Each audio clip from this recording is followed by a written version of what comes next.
Today is the first time I can speak to you properly about the murder of Henry Novak in Southampton after a jury convicted his killer.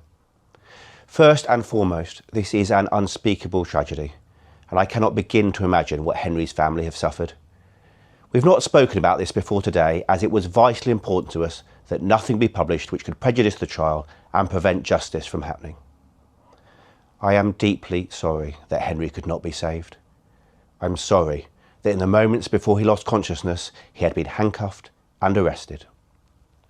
The facts heard in court should leave no doubt in anyone's mind who was lying to officers that night and why we didn't immediately understand what had happened.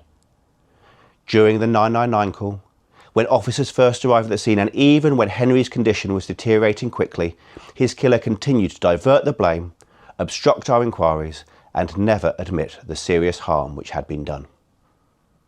I understand that there are many questions about what happened on the night of Wednesday, the 3rd of December 2025. In those moments, the officers who attended didn't have all of the information we have today. They were called to a report of an assault and told a man was being detained at the scene. These details were immediately repeated to officers as they arrived.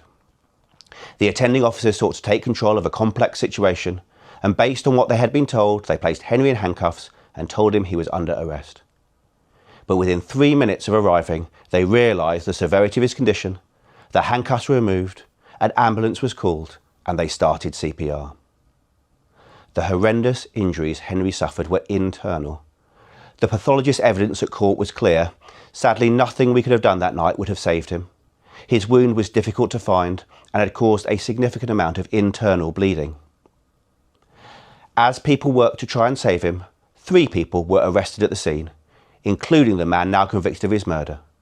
A 4th person was arrested at a nearby address.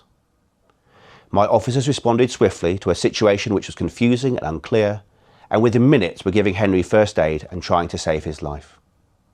The following day, we referred the incident to the Independent Office of Police Conduct, who've been conducting an independent investigation into our response.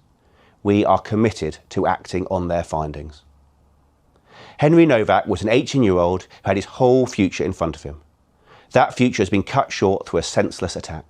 Today, the person who's responsible for killing Henry has rightly been convicted of his murder.